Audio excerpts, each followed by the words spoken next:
Hello, welcome in to the Email Design Podcast, my fellow email geeks out there. You get to come in here. This is just your home for all things email design, development, and marketing. I am your host, flying solo today for the podcast, Mr. Kevin Mandeville. Jason out sick unexpectedly at last minute, so this is going to be a little impromptu. We're throwing out the show notes today, throwing out what we had scheduled. I'm just going to sit down and sort of freelance a little bit today with the podcast. And I figure what better way to do that than to really just review the most recent email, the first email we sent out at Litmus here for 2018, where, check this, we did not use any tables for our layout. That's right. You heard me. No HTML tables used for layout purposes at all. Now, how on earth did we do this? Well, that's what I want to get into. Spend a few minutes today talking about it here at the podcast. And we like to do experimental things with our Litmus newsletter. I mean, in the past, we haven't used any inline CSS. We've done really interactive emails. We've thrown videos, Twitter feeds in there. And so this time around, we showed how we didn't use any tables. And wrote about this over at the Litmus community, litmus.com/community, with the write-up here, how we didn't use tables at all. And really the breakdown is we have to give a major hat tip and thank you to Sir Mark Robbins, who debuted this at Litmus Live last year as a part of our email hack session, where he showed how to do a tableless layout. And so here's the really basic breakdown of how to do it. You start with your basic wrapper div. And by the way, if you're listening to this podcast, I'll just say no. I'm going to let you know right now, I am actually going through and showing the code, and this may be a little bit more of a visual of a podcast. So if you're listening in, you might be able to understand some of the concepts, but I might not do the best job ever as describing. I'm going to try to do it as best I can, but this might be helpful to check out the video podcast as well. But basically, the basic premise is this. You have your standard wrapper div, right? And you're going to put a max width on it to whatever you want your desktop layout to be. So in Mark's example, he has max width of 600 pixels, margin 0, auto to center it, and then he has text align center for that div as well, which will be important that we'll talk about later. He then uses a bunch of Microsoft Word specific CSS to manipulate the layout. So the first thing he does is he uses MSO-element-frame-width, which is the same exact width that you want your max width to be, whatever that desktop width is. So in his example, he does 600 pixels. And what Outlook does at this point is it actually converts divs into a table. So at least for that parent wrapper element, that actually gets converted to a table on the Word rendering engine side. And he uses MSO-element with a value of para-border-div as a way to do basically, there's no method of doing multiple columns inside this wrapper table right now, which is one of the limitations to this technique in Outlook. But he uses this so that you can essentially add a table inside there. And then he centers the table because otherwise it's just left aligned. He does MSO-element-left with a value of center. And that actually sort of like acts as a margin 0 auto in a sense. And then to stop additional content floating alongside, it's MSO-element-wrap with a value of no-wrap-beside. So that stops any floating content around the areas. And that's it. It's really those 4 elements to where you can get a centered table in Outlook. And the thing about all the other clients, contrary to popular belief, you don't need tables for all of the other clients. The only rendering engine that needs a table for its layout is Microsoft Outlook today. So that's one of the common myths. It's only because of the Word rendering engine that's used in Outlook 2007 to modern day Outlook 2016 on Windows, and then Windows 10 Mail, which are the only clients where you need tables. The rest you can use divs and it's going to be supported just fine. So that's it. It's an MSO element frame width 600 or whatever the desktop value is, MSO element para border div, MSO element left value of center, MSO element wrap with a value of no wrap beside. Those 4 values will get you a centered table, which is really awesome. So let me actually pull up the email now at this point that we did for Litmus here so that you can see it. in action. Here's what it looks like. Again, because we haven't cracked the multi-column layout without using tables yet in Word, this was a fully single column layout. But you can see we really just made them into big, colorful boxes that really popped. And honestly, even though it's one column, you wouldn't have really noticed that this email didn't use tables. Hopefully that's the case anyway. So let me actually run the previews here, pull this up so you can see what it actually looks like in Outlook. It's a little bit, things in Outlook don't always look as good as everywhere else, obviously. Would have liked it to have been maybe a little bit cleaner, be able to go full width on some of the previews with the color sections maybe. But if I just pull up Outlook 2007 here, you can see, for example, we have the bar at the top for our banner message that we wanted to be full width and to stand out. But then you can see the wrapper table of our layout, which we use 800 pixels for our layout just to give it that a little bit more space there. You can see it comes all the way down. You'll notice this little gap here I'll talk about in a minute. But pretty much your standard one column layout email here. And not the most beautiful looking thing ever, but I would say this is completely acceptable and suitable for Outlook. And then everywhere else, it's literally going to be just a nice one column layout all the way from mobile, all the way up to desktop. It's going to mirror exactly what you see here in the browser view, which is really nice. And I mean, just look at this gorgeous code on the left-hand side here. Let me just start up here at the top. I mean, just no tables. Look at this. No tables. Nothing in the structure in the markup. It was an absolute dream to have to build and work with an email this way. I did not have any ghost tables haunting my nightmares for this one. Not at all. So everything was just super easy to read, highly semantic. And you'll notice that it's just very lightweight. This is the original version 2. We use partials and CSS inlining as part of our development process at Litmus, which makes things easier. So again, let me just high level. We sort of have this div class of frame, which we wrap everything as sort of our background color for the entire email. Basically use that for Yahoo because Yahoo doesn't like the body. Then we did a background color section if it was colored.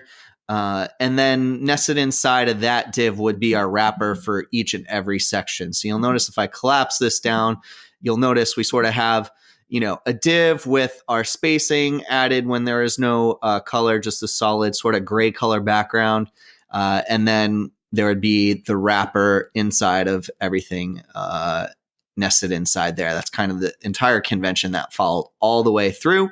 And for our wrapper div, again, the exact same thing that Mark talked about. We had our max width, then we did our margin 0 auto, text align center, and then our MSO element frame width, MSO element with the value of paired border div, MSO element left with the value of center, and MSO element wrap with no wrap beside. And it's just as simple as that, really.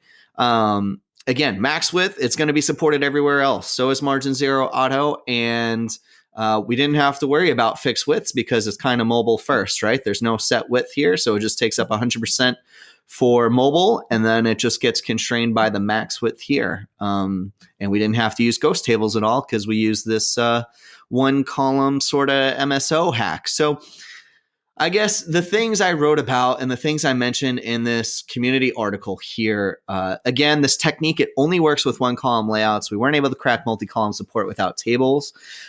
So you could do multi-columns. You just have to use ghost tables or actual tables. Another issue I ran into was the Outlook page break bug, which I've never run into this before. I know a lot of other email geeks have, but typically our content's pretty minimal or very sectioned out at Litmus. So it's something historically in my 5 years of doing email I haven't run into. To get around that, what we did was we just inserted an empty table. So yes, there were 3 tables used in this email, but they were completely ghost and they were completely empty. They just had a little non-breaking space tag in it. And this was simply used to break up the content. Without these, we ran into the page break bug and the content would essentially be cut off and stopped without it. This was just used as a method to break the sections up so that Outlook could actually render and view the whole email.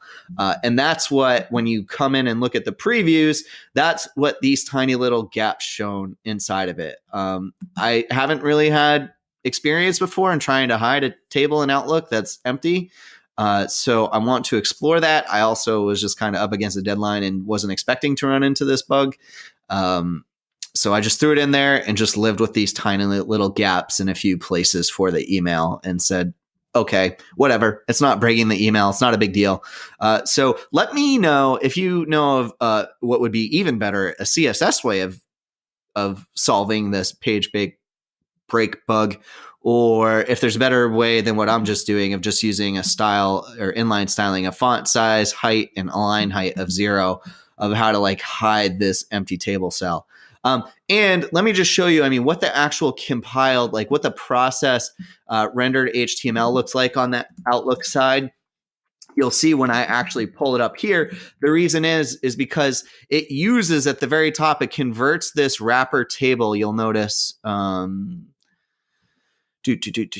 filling dead air. Always fun. Here we go. After our pre-header text and then our sort of banner that we had, it converts it into that table, but then literally everything else nested underneath that, it keeps all the semantic elements. It keeps all of the sort of the divs for the most part, even though they're empty and stripped of styling. But it just creates essentially one really long table. It doesn't really break it up into multiple tables after that for the most part. And that's why we ran into the page break bug and needed something to like sort of just break up that table. So that was an interesting finding and something that once you got into a real email with real content, you're like, oh, well, we're going to have to break this up somehow. This was something we didn't foresee when you're just playing around with this layout technique with just some, dummy Lipsum content or images, right?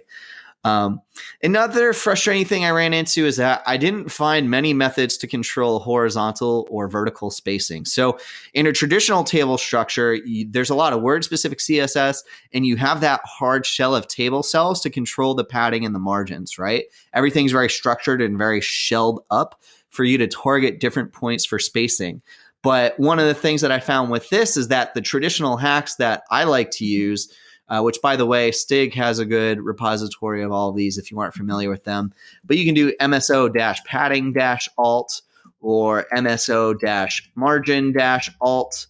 I just didn't find those types of hacks that I'm so used to working with actually being applicable once there wasn't any tables around things to manipulate. I noticed that once the content was really just free-flowing and semantic, it didn't like those elements. And the vertical spacing wasn't as bad because I just inserted ghost breaks for Outlook to control vertical spacing. I guess you could try to set fixed height divs, but I don't think those are reliable in their values with Outlook. I want to do more playing around with that. But especially for the horizontal spacing, that was hard because there really wasn't anything that I could think of quickly anyways to add that spacing. So you'll see in Outlook, what was nice about making this one column and centering the text was you could sort of fake horizontal padding just off the regular line breaks and the word breaks that would happen. But you'll see in instances of some that really come flush to the edge, would have liked something to have existed there to break up the spacing. But I just couldn't think of anything because it's not really going to respect the padding with the background color on the main tables here, or the main div wrappers. And since we're not using table cells, there wasn't anything horizontally in the layout to really control. So I want to play around with that more. Maybe this is actually a good reason. Maybe spacer GIFs, I didn't use that as a method to play around with, but maybe that's an area to where we could hack around with some spacing as well. That was a downside to this layout in Outlook that I saw, but those are really the key things that I ran into. Everything else was pretty much a dream because everything else you're just using divs, and literally in all the other email clients. If I just pull this up, if I go to obviously if I go to iPhone, it's going to look gorgeous and just be a nice one column layout here, going to render just as expected in the browser. I mean, even something in a client like Gmail, which is going to be more of the desktop, you're going to see it behaves just the same. No box shadow for Gmail, but not a massive deal. That was just a slight enhancement. So yeah, I mean, again, I just wanted to take the time to show you that you can actually continue to innovate. If you don't want to use tables, you don't have to. I actually think that this layout method is actually perfect for transactional emails that don't use as much code and are probably more often going to be one column layouts. So we'll actually be looking to probably overhaul our own transactional emails at Litmus to use this core structure. Obviously, for something like our newsletter like this, it does make the content a bit lengthier, maybe not always ideal for one column. But honestly, we didn't get any feedback that people didn't notice that we didn't use tables. We had a little link down at the very bottom to say, hey, we went tableless, just to see what the reaction was like. But overall, most people didn't notice. They thought it was pretty much a regular email. We did get just a couple of tickets about Outlook. We noticed that there was actually maybe different rendering in the preview pane for this as opposed to just the regular view, which we'll have to investigate a little bit further. But otherwise, this was, I mean, an absolute dream just to use actual semantic markup using divs, using paragraph tags, link tags, etc. It was a ton of fun, and I definitely recommend everybody try this out because it is possible. And if partials weren't so embedded into our workflow to where we need inlining to strip out unused CSS, we don't have any other minification as a part of our process in Builder. You could also just not inline your CSS as well to see how that would go. That would probably be a next level experiment that we'd like to try at Litmus. Not only we've done no inline CSS and we've done no tables now, it'd be really cool to merge them together to say, hey, no tables and no inline CSS. So yeah, I'd love to have everybody poke through the code that we use for this, read up on the community discussion I started around it. Definitely chime in with your comments as well. I mean, let me know. What are your thoughts? Did you notice that we didn't use tables? Are you interested in trying this out? Were you shocked by this? Are you not considering this because it's just too foreign for you? Do you have any thoughts around the page break bug? I'm just kind of throwing it out there. I thought it'd be really cool just to dive through this really quickly with you and see what your thoughts are. We're always looking to just continue to try new stuff with our monthly newsletter. So yeah, hit us up. And I guess that's going to do it for this edition. I've done enough rambling. I wanted to keep it relatively short. Just go through it. And yeah, I use Litmus Builder. Again, if you aren't familiar, litmus.com/email-builder. And this uses Litmus. So you can go to litmus.com/gift card, input the coupon code podcast for a free 14-day trial of Litmus. Again, it's a full email creative platform where you can build, test, and analyze your emails. Again, you can see what your email looks like we have over 90 different email clients now. So everything from Outlook to Gmail to iPhone, we've got you covered. Really, you can do final tests and checklists, get approvals with your team, and even get analytics to see where your subscribers are opening and how long they stayed engaged for. I couldn't live without it. So litmus.com/gift card, coupon code podcast. And hey, check us out. Emaildesignpodcast.com, full show notes and links all right there. Past episodes of the podcast as well. We're over 90, just like our number of email clients. Tweet along with the hashtag Email Design Podcast. Hit me up with questions there at Kevin Mandeville on Twitter, and subscribe on SoundCloud, YouTube, and iTunes. Get the podcast as soon as it drops. All right, Email Geeks, it's been fun. We'll see you next week.